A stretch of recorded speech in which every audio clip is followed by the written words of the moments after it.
తెలంగాణలో సర్పంచ్ ఎన్నికల కోలాహలం నడుస్తుంది. దాదాపుగా తెలంగాణలో సర్పంచ్ ఎన్నికలు 3 విడతల్లో జరగనున్నాయి. డిసెంబర్ 11, 14, 17 తేదీల్లో ఎన్నికలు జరగనున్నాయి. ఆల్రెడీ మొదటి విడత, రెండో విడత నామినేషన్లు ముగిసినట్టు సమాచారం. నామినేషన్ల ప్రక్రియ ముగిసినట్టు సమాచారం. అయితే ఈ సర్పంచ్ ఎన్నికలకు సర్పంచ్ అభ్యర్థికి కావాల్సిన అర్హతలేంటి, ఎవరు అర్హులు, ఎవరు అనర్హులు, ఒకసారి వివరాలు చూద్దాం. సర్పంచ్గా పోటీ చేయాలంటే ఆయా వ్యక్తికి కావాల్సిన అర్హతలు మరియు వారికి కావాల్సిన పత్రాలను ఒకసారి చూద్దాం. ఒక గ్రామ సర్పంచ్కి పోటీ చేయడానికి సదరు వ్యక్తి గ్రామ పంచాయతీలో ఓటర్గా నమోదై ఉండాలి. పోటీ చేయదలిచిన అభ్యర్థి పేరు పంచాయతీ ఓటర్ లిస్టులో నమోదై ఉండాలి.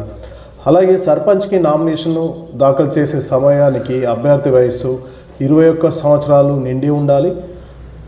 దీనికి పత్రాలు ఆధార్ కార్డ్, బర్త్ సర్టిఫికెట్లు అనేది వయస్సును నిర్ధారించడానికి పత్రాలు అవసరమవుతాయి. రిజర్వేషన్ స్థానాల్లో సంబంధిత రిజర్వ్డ్ అభ్యర్థులు మాత్రమే పోటీ చేసే అవకాశం ఉంటుంది. ఆ అభ్యర్థులు వారి యొక్క కుల క్యాస్ట్ సర్టిఫికెట్ సంబంధిత మండల ఆఫీస్ నుంచి తీసుకొని నామినేషన్ పత్రాల్లో దాఖలు చేయాల్సి ఉంటుంది.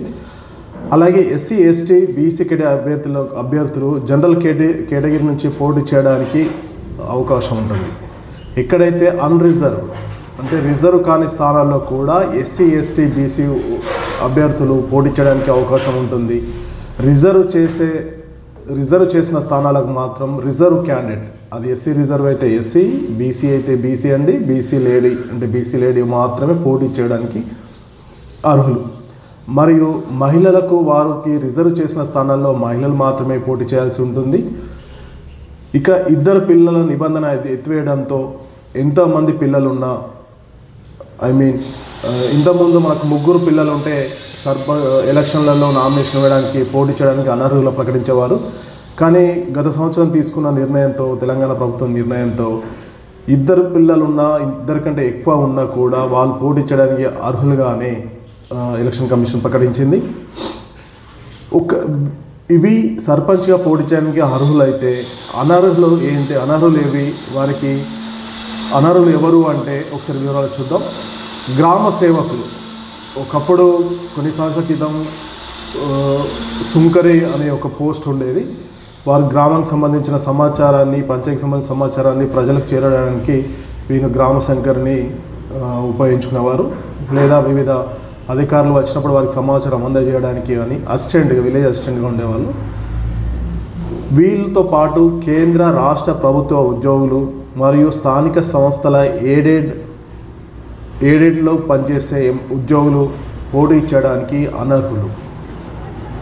మరియు గ్రామ పంచాయతీకి బకాయి పడ్డ వ్యక్తులు, అంటే ఊర్లలో గర్పట్టీలు ఉంటాయి, house taxes, water tax, house tax, వీటికి బకాయి పడ్డ ఎవరైతే ఉన్నారో వారు పోటీ చేయడానికి అనర్హులుగా ఉంటారు. అలాగే మతి స్థిమితం లేని వారు, మందబుద్ధి కలిగిన వారు, మూగవారు వంటి వారు ఈ గ్రామ పంచాయతీకి పోటీ చేయడానికి అనర్హులుగా ఎలక్షన్ కమిషన్ చెప్తుంది.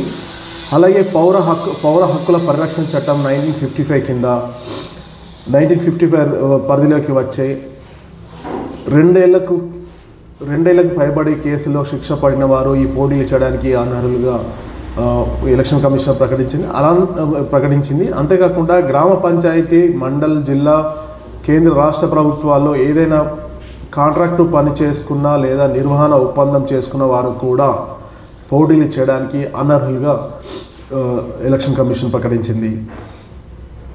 ఓవరాల్గా చూస్తే తెలంగాణలో మొత్తం 31 జిల్లాల్లో 564 మండలాల్లో 12,728 గ్రామ పంచాయతీలు ఉన్నాయి. అందులో 1,12,242 వార్డు స్థానాలకు ఇప్పుడు ఎలక్షన్ జరగనుంది. 12,278 స్థానాలకు సర్పంచ్లకు గాను 1,12,242 వార్డు మెంబర్లకు ఇప్పుడు ఎలక్షన్ జరగనున్నాయి.